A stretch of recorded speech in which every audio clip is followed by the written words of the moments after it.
44일차입니다. 성경 읽기 44일차고요. 오늘은 에스더부터 시작해서 욥기 좀 앞에까지 읽어야 될 것 같습니다. 에스더 4장 읽겠습니다. 이 모든 일을 알게 된 모르드게는 자기 옷을 찢어 베옷을 입고 재를 뒤집어 쓴 채 대성통곡하며 성의 거리로 나갔다. 베옷을 입은 사람은 누구도 왕의 문 안으로 들어갈 수 없었으므로 그는 왕의 문 앞까지 와서 멈추어 섰다. 왕의 명령이 모든 지방에 계시되자 유대인들이 크게 애통했다. 그들은 금식하면서 슬피 울며 부르짖었다. 그들 대부분이 베옷 차림으로 재를 뒤집어 쓰고 드러누웠다. 에스더의 시녀와 신의 내시들이 이 일을 에스더에게 전하니 왕비는 크게 충격을 받았다. 에스더가 모르드게에게 새 옷을 보내 베옷을 벗도록 했지만 그는 받으려 하지 않았다. 에스더는 왕이 그녀를 시중 들도록 붙여준 왕궁 내시 하닥을 불러 모르드게에게 가서 무슨 일인지 전말을 알아오게 했다. 하닥은 왕의 문 앞 성읍 광장에 있는 모르드게에게 갔다. 모르드게는 그동안 있었던 일을 그에게 모두 말했다. 그는 또 하만이 유대인 학살 자금으로 왕실 금고에 예치하기로 약속한 돈의 액수까지 정확히 말해주었다. 모르드게는 수사에 게시된 왕의 공문 사본을 그에게 주면서 에스더에게 돌아가 보고할 때 그것을 보이라고 말했다. 그리고 왕에게 나아가서 자기 민족을 위해 간절히 구하고 탄원하라는 당부도 전했다. 하닥이 돌아와서 모르드게의 말을 에스더에게 모두 전했다. 하닥의 이야기를 전해 들은 에스더는 다시 그를 모르드게에게 보내어 이렇게 말했다. 여기 왕 밑에서 일하는 사람과 각 지방의 백성도 다 아는 것처럼 왕의 부름 없이 왕께 나아가는 모든 사람의 운명은 오직 죽음뿐입니다. 왕께서 금호를 내밀 때에만 예외입니다.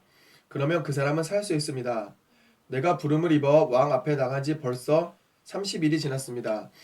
하닥이 모르드게에게 에스더의 말을 전하자 모르드게는 다시 에스더에게 이렇게 말했다. 왕비께서 왕궁에 있다는 이유만으로 이 일에서 홀로 살아남으리라고 생각하지 마십시오. 이러한 때에 왕비께서 계속 침묵하면 유대인들은 다른 데서 도움을 얻어 구원을 받겠지만 왕비와 왕비의 집안은 멸망하고 말 것입니다. 그대가 왕비로 세워진 것이 바로 이때를 위함인지 누가 알겠습니까? 이게 맞는 말이긴 한데 좀 협박적으로 들려요. 그죠? 에스더는 모르드게에게 다시 답변을 보냈다. 어서 수사에 사는 유대인들을 모두 모으시고 나를 위해 금식하게 하십시오. 사흘 동안 밤낮으로 먹지도 말고 마시지도 마십시오. 나와 내 시녀들도 함께 금식할 것입니다. 그렇게 해주신다면 비록 금지된 일이지만 내가 왕께 나아가겠습니다. 그러다가 죽으면 죽겠습니다. 오, 멋진 결이에요. 죽으면 죽겠습니다. 모르드게가 떠나서 에스더가 일러준 대로 시행했다. 5장입니다. 사흘 후에 에스더는 왕비의 예복을 입고 왕의 알현실에 있는 왕궁 안뜰에 들어섰다. 그때 왕은 입구 쪽을 향하여 왕좌에 앉아 있었다. 뜰에 서 있는 왕비 에스더의 모습이 눈에 띄자 왕은 반가워하며 손에 들고 있던 금홀을 내밀었다. 에스더가 가까이 다가가 그 홀의 끝에 손을 대었다. 왕이 물었다. 왕비 에스더여, 그대의 소원이 무엇이오? 그대가 원한다면 내 나라의 절반이라도 주겠소. 에스더가 말했다. 왕께서 괜찮으시다면 제가 왕을 위해 준비한 저녁 식사에 하만과 함께 오셨으면 합니다. 왕이 말했다. 당장 하만을 부르거라. 그와 함께 왕비 에스더가 준비한 저녁을 들겠다. 그래서 왕과 하만은 에스더가 마련한 저녁 식사 자리에 동석했다. 함께 술을 마시던 중에 왕이 에스더에게 말했다. 이제 그대가 원하는 것을 말해보시오. 내 나라의 절반을 달라고 해도 지나치지 않으니 말만 하시오. 에스더가 대답했다. 제가 원하는 것은 이것입니다. 왕께서 제게 은혜를 베푸시고 제 소원과 간구대로 해주기를 기뻐하신다면 제가 내일도 저녁 식사를 차려 왕과 하만을 모시고 싶습니다. 왕께서는 하만과 함께 오시기 바랍니다. 그때 왕께서 부르시면 바로 제 소원을 아뢰겠습니다. 그날 하만은 아주 즐거운 기분으로 궁을 나섰다. 그런데 그때 왕의 문을 지키고 앉아서 자기를 무시하고 본체 많지 않은 모르드게가 보였다. 하만은 화가 치밀어 올랐지만 꾹 참고 곧바로 집으로 갔다. 그는 친구들과 아내 세레스를 불러놓고 자신의 엄청난 재물과 많은 자녀들, 그리고 왕이 자기를 높여주던 일이며 최고직에 오른 일을 자랑하기 시작했다. 하만은 말을 이었다. 그뿐만이 아니오. 에스더 왕비가 왕을 대접하는 사적인 저녁 식사에 나를 초대했지 뭐요. 우리 셋뿐이었소. 왕비는 내일 저녁 식사에도 나를 초대했다오. 그런데 왕의 문에 앉아있는 그 유대인 모르드게만 보면 이 모든 게 하나도 즐겁지 않단 말이요. 그의 아내 세레스와 친구들이 말했다. 높이 23m의 교세를 세우십시오. 내일 아침 가장 먼저 왕께 구하여 모르드게를 거기 매달라는 명령을 받아내십시오. 그러고 나서 즐거이 왕과 함께 저녁 식사에 가면 되지 않겠습니까? 하만은 그 말이 마음에 들었다. 그는 교세를 세우겠다. 23m면 와 어마어마한 건데 사람 한 명 죽이려고 그렇게 참 쓸데없는 짓을 하다니. 자, 6장 읽겠습니다. 그날 밤 왕은 잠이 오지 않아서 매일의 사건을 기록하는 실록을 가져다가 자기 앞에서 읽도록 명령했다. 실록을 읽던 중에 우연히 모르드게가 빅다나와 데레스의 음모를 폭로했던 일에 관한 기록이 나왔다. 그 둘은 문 입구를 지키는 왕궁 내시로 아하수에로 왕을 암살하려고 모의했었다. 왕이 물었다. 이런 일을 모르드게에게 상을 내려 그 공을 취하였느냐? 시중 들던 왕의 시종들이 대답했다. 그에게 해준 것은 하나도 없습니다. 왕이 말했다. 거기 뜰에 누구 있느냐? 마침 하만이 자기가 세운 교수대에 모르드게를 매다는 일을 왕에게 말하려고 왕국 바깥 뜰에 들어서던 참이었다. 왕의 시종들이 말했다. 하만이 뜰에 대기하고 있습니다. 안으로 들게 하여라. 왕이 말했다. 하만이 들어오자 왕이 그에게 말했다.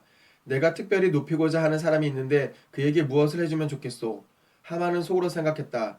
나를 높이겠다는 말씀이구나. 이러구나. 나 말고 또 누가 있겠는가? 그래서 그는 왕에게 대답했다. 왕께서 높이기를 기뻐하시는 사람이면 이렇게 하시는 것이 좋을 듯합니다. 왕께서 입으시는 옷과 왕께서 타시는 말을 내어 오게 하십시오. 그런 다음에 그 말의 머리에 왕의 관을 씌우고 그 옷과 말에 왕의 가장 높은 대신에게 맡겨서 왕께서 특별히 높이시려는 그 사람에게 입히게 하십시오. 그리고 그를 말에 태워 성읍 광장을 지나면서 왕께서 특별히 높이고자 하는 사람에게는 이렇게 하신다 하고 외치게 하십시오. 왕이 하만에게 말했다. 바로 가서 그 말대로 시행하시오. 한시도 지체하지 마시오. 네 옷과 말을 가지고 왕의 문에 앉아있는 유대인 모르드게에게 가서 그대가 말한 그대로 하시오.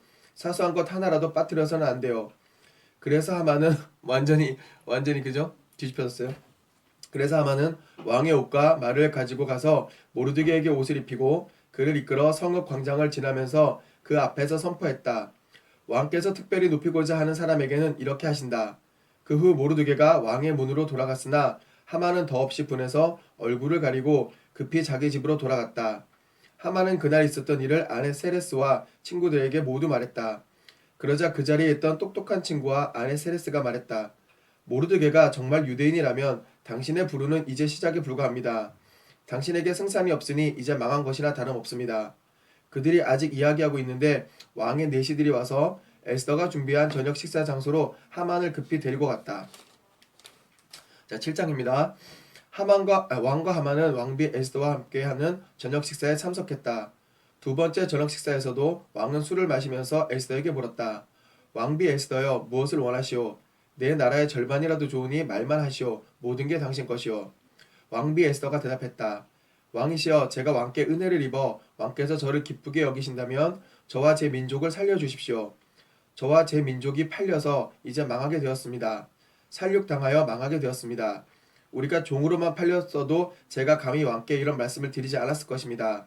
우리의 근심도 왕을 성가시게 할 정도는 아니었을 것입니다. 아하수에로 왕이 크게 화를 냈다. 그런 극악무도한 짓을 꾸민 자가 누구요? 그 자가 지금 어디 있어? 에스더가 말했다. 그 원수, 그 대적은 바로 이 악한 자 하만입니다. 순간 하만은 왕과 왕비 앞에서 공포에 질렸다. 왕이 크게 분노하여 술잔을 내려놓고 자리를 박차고 일어나 왕궁 정원으로 들어갔다. 하만은 거기 서서 왕비 에스더에게 살려달라고 애원했다. 왕이 자신을 끝장내리라는 것과 자신의 운이 다한 것을 그도 알 수 있었다. 왕이 왕궁 정원에서 연회장으로 돌아오니 하만이 에스더가 기대에 누운 침상에 엎드려 있었다. 왕이 버럭 소리를 질렀다. 이자가 나를 지척에 두고 왕비를 겁탈하려 드는구나. 왕의 입에서 그 말이 떨어지자 하만의 얼굴에서 핏기가 가셨다. 왕을 시중 들던 내시 가운데 하르보나가 말했다. 저쪽을 보십시오. 하만이 왕의 목숨을 구한 모르드게를 매달려고 세운 교수대입니다. 하만의 집 바로 옆에 있는데 높이가 23m입니다. 왕이 말했다. 이 자를 거기에 매달아라. 자기가 죽이려고 만들었던 교수대에 자기가 오히려 잘 매달리게 된 거죠. 원래 매를 가지고 온 사람이 매를 제일 먼저 맞는다고 하잖아요. 하지만 모르드게를 매달려고 직접 세운 바로 그 교수대에 자신이 매달렸다. 하만은 모르드게를 매달려고 직접 세운 바로 그 교수대에 자신이 매달렸다. 그제야 왕의 불같은 분노가 가라앉았다. 그날 아하수에로 왕은 유대인의 대적 하만의 재산을 왕비 에스더에게 주었다. 에스더가 모르드게와 관계를 설명하자 모르드게가 왕 앞에 나오게 되었다. 왕은 하만에게서 돌려받은 자신의 인장 반지를 빼서 모르드게에게 맡겼다. 에스더는 하만의 재산을 그가 관리하게 했다.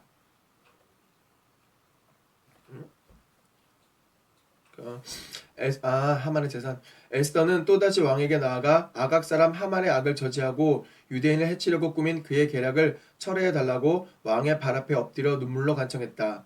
왕이 에스더에게 금호를 내밀자 에스더가 일어나 왕 앞에 서서 말했다. 왕께서 저를 기쁘게 여기시고 이 일이 옳다고 생각하시면 그리고 왕께서 정말 저에게 은혜를 베푸신다면 명령을 내리셔서 아각 사람 함무다다의 아들 하만의 계략 곧 각 지방의 모든 유대인을 몰살시키려는 계획을 승인하는 공문을 취소하여 주십시오. 제 민족이 진멸당하는 참사를 제가 어찌 눈뜨고 볼 수 있겠으며 제 친족이 살육당하는 것을 제가 어찌 바라만 보고 있겠습니까? 아하수에로 왕은 왕비 에스더와 유대인 모르드게에게 말했다. 하만이 유대인을 공격했으므로 내가 그의 재산을 에스더에게 주고 그를 교수대에 매달게 했소. 그러니 이제 그대들의 판단대로 유대인들을 위해 무엇이든 글로 쓰도록 하시오. 그리고 이 인장 반지로 날인하시오. 완전 백지수표로 준 거예요. 왕의 이름으로 기록하고 그의 인장 반지로 날인한 명령은 철회할 수 없다. 그래서 셋째 달 곧 시완월, 셋째 달은 시완월이라고 하나봐요. 시완월 23일에 왕의 서기관들이 소집되었다. 유대인들에 관한 왕의 명령이 모르드게가 불러주는 대로 토시 하나까지 기록되었다.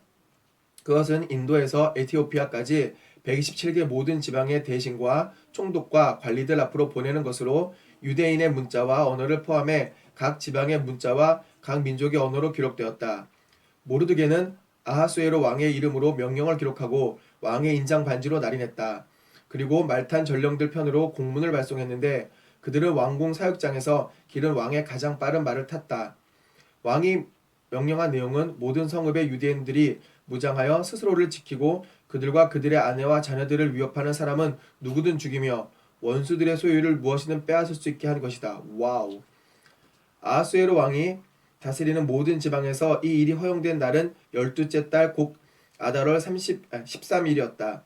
명령은 각 지방의 공공장소에 게시되어 하여 누구나 읽게 했고 유대인들에게 그날을 준비하여 원수들에게 복수할 수 있도록 승인했다. 왕의 명령이 긴급함으로 전령들은 왕의 말을 타고 급히 떠났다. 왕의 명령은 수사궁전에도 게시되었다. 모르드게가 보라색과 흰색 예복, 큰 금관, 가는 모시실로 지은 자주색 겉옷 차림으로 왕 앞에서 물러나왔다. 수사성의 기쁨이 흘러넘쳤다. 유대인들에게 밝은 빛과 웃음이 찾아온 것이다. 즐겁고 기쁘고 자랑스러운 날이었다. 왕의 공문이 게시된 모든 성읍, 모든 지방, 각 나라 어디에서나 유대인들은 거리로 나아가 축하하고 환호하며 잔치를 벌였다. 뿐만 아니라 유대인이 아닌 많은 사람들도 유대인이 되었다. 이제는 오히려 유대인이 아닌 사람들이 위험해졌다. 이제 예전에는 유대인이 핍박받는 민족이었는데 이제는 유대인이 더 맘대로 할 수 있는 민족이 돼버리니까 다른 민족 사람들도 자기가 유대인으로 돼버려. 나 유대인이야 그러면서 유대인이 되려고 한다는 내용이죠. 완전히 반전이 일어났습니다. 한 사람 때문에. 자, 에스더 9장 10장 마저 읽겠습니다. 에스더 9장 12째 달 곧 아달월 13일에 왕의 명령이 시행되었다. 유대인의 원수들이 그를 제압하려고 했던 바로 그날 상황은 역전되어 유대인들을 미워하는 자들을 유대인들이 제압하게 된 것이다. 유대인들은 아하수에로 왕이 다스리는 각 지방 모든 성읍에 모여 그들의 멸망을 꾀하던 자들을 공격했다. 누구도 그들을 당해낼 수 없었다. 두려워서 모두들 겁쟁이가 되었다. 더욱이 정부관리와 대신과 총독을 비롯하여 왕 밑에서 일하는 모든 사람이 모르드게를 의식하고 유대인들을 도왔다. 그들은 모르드게를 두려워했다. 이제 그는 왕궁의 실세가 되었다. 모르드게의 권력이 커질수록 그의 명성도 더해갔다. 유대인들은 칼로 원수들을 해치우고 닥치는 대로 사륙하며 자기들을 미워하는 자들에게 마음껏 복수했다. 수사 궁전에서 유대인들은 500명이나 되는 사람을 죽였다. 그들은 또 유대인의 대적이요 함모다다의 아들인 하만의 10아들도 죽였다. 이거 좀 잔인하긴 한데.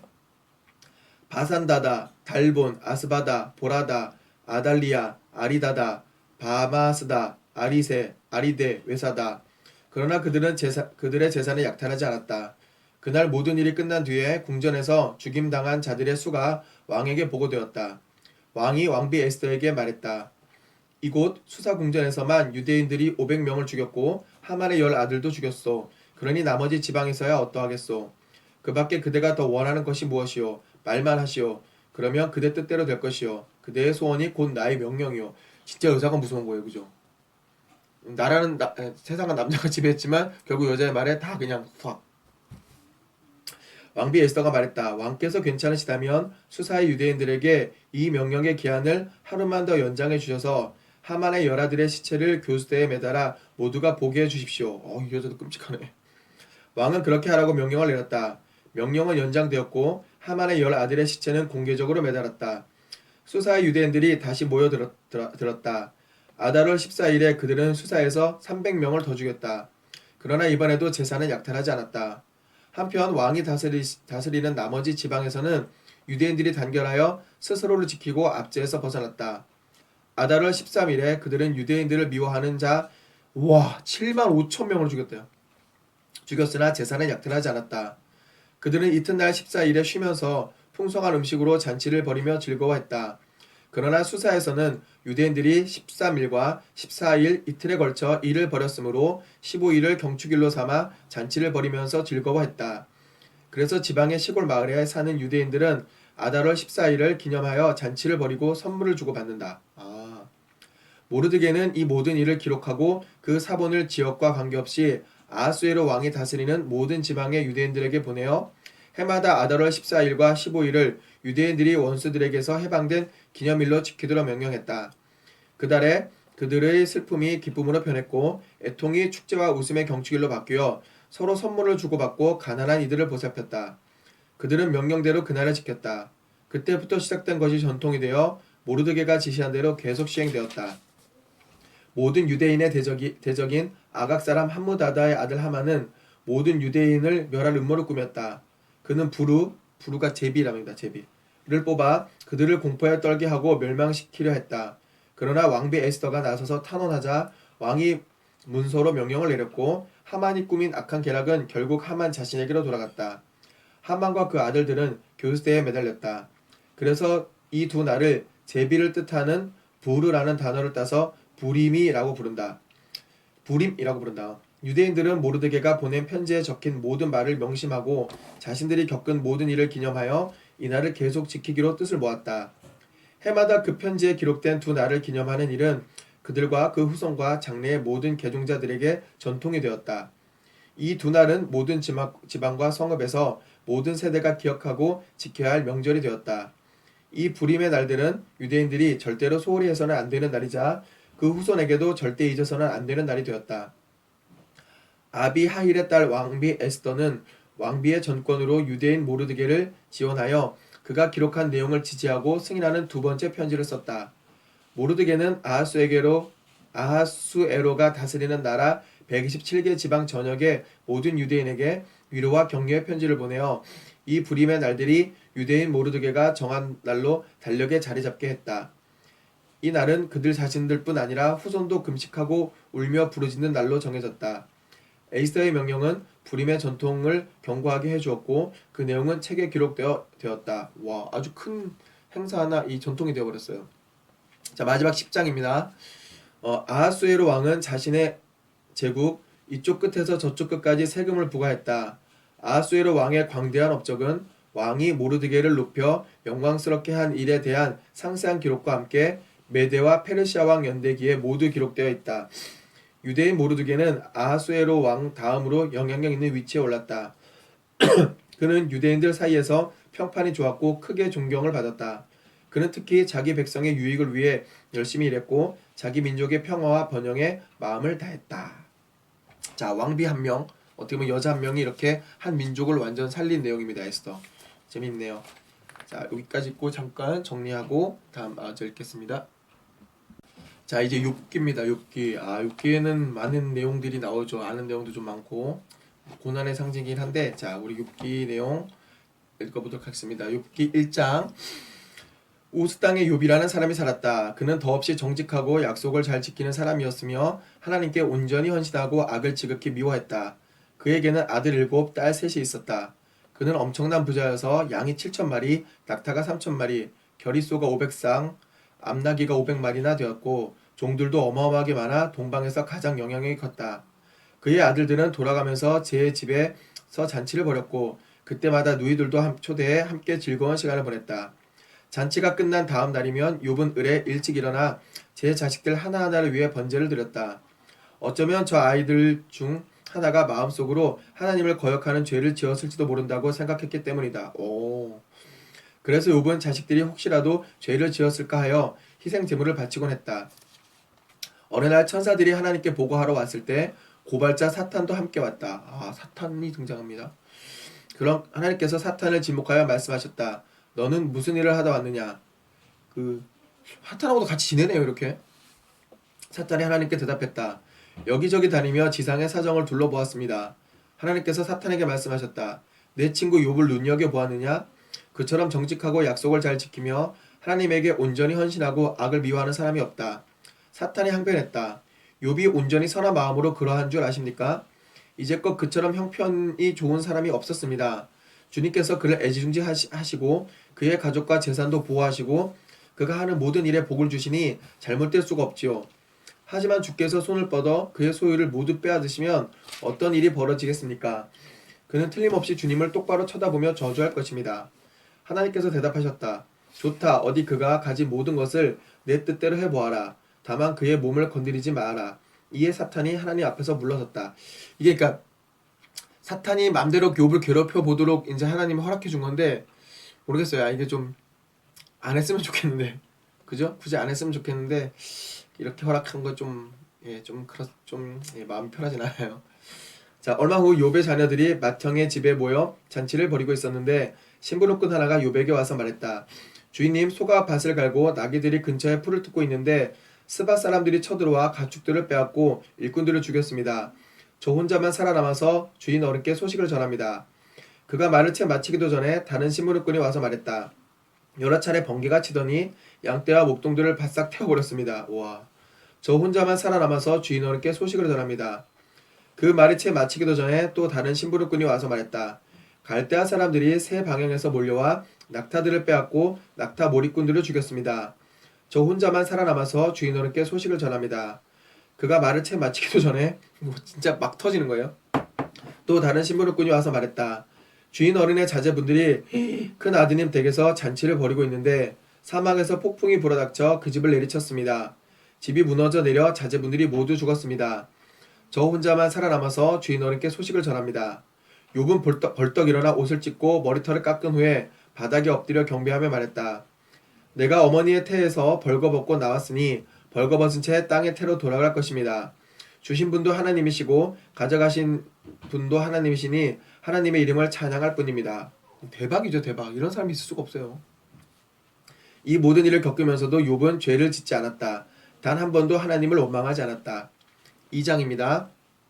어느 날 천사들이 하나님께 보고하러 왔을 때 사탄도 하나님 앞에 나타났다. 하나님께서 사탄을 지목하여 말씀하셨다. 너는 무슨 일을 하다 왔느냐? 사탄이 하나님께 대답했다. 여기저기 다니며 지상의 사정을 둘러보았습니다. 하나님께서 사탄에게 말씀하셨다. 내 친구 욥을 눈여겨보았느냐? 그처럼 정직하고 약속을 잘 지키며 하나님에게 온전히 헌신하고 악을 미워하는 사람이 없다. 그는 자신의 믿음을 굳게 붙들었다. 내가 나를 부추겨 그를 무너뜨리고자 했지만 부질없는 짓이었다. 사탄이 대답했다. 자기 목숨을 구하기 위해서라면 무슨 일이든 하는 게 사람입니다. 주께서 손을 뻗어 그의 건강을 빼앗으시면 어떻게 되겠습니까? 그는 틀림없이 주님을 똑바로 쳐다보며 저주할 것입니다. 하나님께서 말씀하셨다. 좋다. 내 마음대로 해보아라. 하지만 그를 죽이질 말아라. 또 실험하도록 하겠어. 시험하도록. 욥은 무슨 죄인가요? 사탄이 하나님을 떠나가 욥의 몸에 악성 종기가 돋게 했다. 욥은 머리부터 발끝까지 종기와 부스럼으로 뒤덮였다. 상처로 인해 밑이 뜻 가려웠고 고름이 줄줄 흘러내렸다. 그는 질그릇 조각으로 자기 몸을 벅벅 긁고 제가 깔린 쓰레기 더미에 가서 앉았다. 그의 아내가 말했다. 아직도 그 잘난 고결함을 지키겠다는 거예요? 차라리 하나님을 저주하고 죽어버려요. 욥이 아내에게 말했다. 당신은 생각 없는 바보처럼 말하는구려. 우리가 하나님께 좋은 날도 받았는데 나쁜 날도 받는 게 당연하지 않소? 이건 사람이 아니죠. 이 모든 일을 겪으면서도 욥은 죄를 짓지 않았다. 하나님을 거역하는 말을 한마디도 하지 않았다. 욥의 세 친구가 욥이 당한 온갖 어려움에 대한 소식을 들었다. 대만 사람 엘리바스, 수아 사람 빌닷, 나아마 사람 소발은 각자의 지역에서 출발했다. 그들은 욥 곁을 지키면서 그를 위로할 요량으로 중간에 만나 함께 욥을 찾아갔다. 욥의 모습을 처음 보았을 때 그들은 자신의 눈을 믿을 수가 없었다. 친구의 몰골을 도저히 알아볼 수 없었기 때문이다. 그들은 탄식하며 목 놓아 울고 겉옷을 찢고 슬픔의 표시로 머리에 젤을 뿌렸다. 그러고는 친구 옆에 주저앉았다. 그들은 욥의 곁에 앉아 7일 밤낮을 한마디도 하지 않았다. 그의 고난이 얼마나 극심한지 그의 심정이 얼마나 처참할지 알 수 있었기 때문이다. 엄청나죠. 3장입니다. 3장. 그러다 욥이 침묵을 깨뜨렸다. 그는 목소리를 높여 자신의 운명을 저주했다. 내가 태어난 나라 사라져라. 내가 잉태된 그 밤아 없어져 버려라. 우주 공간의 블랙홀처럼 되어버려라. 위에 계신 하나님이 그날을 잊어주셨으면, 그날을 책에서 지워버리셨으면, 내가 태어난 그날이 짙은 어둠 속에 묻히고 안개에 쌓였으면, 밤이 그날을 삼켜버렸다면, 내가 잉태된 밤 따위는 귀신이나 가져가라. 그날을 달력에서 찢어버려라. 연감에서 삭제해버려라. 그날 밤이 아예 없어져 어떤 기쁨의 소리도 들리지 않았다면, 저주에 능한 자들이 그날을 저주하여 바다 괴물 리워야단이라는 바다 괴물이 있나봐요. 바다 괴물 리워야단을 풀어버렸다면, 새벽별들이 검은 숯으로 변하고 아무리 기다려도 빛이 비추지 않고 동틀녘의 첫 햇살도 보지 못했다면, 그러면 그날 내가 어머니의 태에서 나오지도 이 고통 많은 세상에서 살지도 않았으련만. 어찌하여 나는 죽어서 나오지 않았으며 첫 숨이 마지막 숨이 되지 않았던가. 어찌하여 나를 안아주는 두 팔이 있었으며 내게 젖을 물릴 가슴이 있었던가. 그렇지 않았다면 지금쯤 나는 편안히 쉬고 있을 텐데, 아무 고통도 못 느끼고 영원히 잠들었을 텐데, 폐허가 된 왕실 묘지에 묻힌 왕과 정치가들과 함께 있을 텐데, 금과 은으로 장식한 번쩍이는 무덤에 묻힌 제후들과 함께 있을 텐데, 어찌하여 나는 죽은 채 태어나서 빛을 보지 못한 모든 악인들과 함께 묻히지 못했던가. 그곳에서는 악인들이 더 이상 누군가를 괴롭히지 못하고 녹초가 된 사람들이 오랫동안 기다리던 휴식을 취하며 죄수들이 간수들의 고함 소리에 잠깰 리 없이 편안하게 자고 있건만 그곳에서는 큰 자와 작은 자의 구별이 없고 노예도 자유로웠건만. 어찌하여 하나님은 비참한 사람들에게 빚을 주시고 쓰디쓴 인생을 사는 이들을 살려두시는가. 이들은 죽기를 무엇보다 바라건만 죽지 못하고 죽음보다 나은 것을 상상하지 못하며 죽어서 묻힐 날을 인생에서 가장 행복한 순간으로 손꼽아 기다리지 않는가. 부질없는 인생, 삶의 의미를 찾을 길을 하나님이 모두 막으셨으니 살아서 무엇을 하겠는가. 저녁 식사로 빵 대신 신음만 삼키다 식탁을 물리고 고통을 토해낸다. 내가 가장 두려워하던 일이 현실이 되었고 가장 무서워하던 일이 벌어졌다. 쉼이 산산조각 났고 평안이 깨졌다. 내게 더 이상 안식은 없다. 죽음이 내 삶을 덮쳤구나. 이제 욥도 견디다 못해서 자기가 태어난 운명을 저주하고 있는 거죠. 자, 요 다음 내용들은 내일 45일차에서 계속 읽도록 하겠습니다.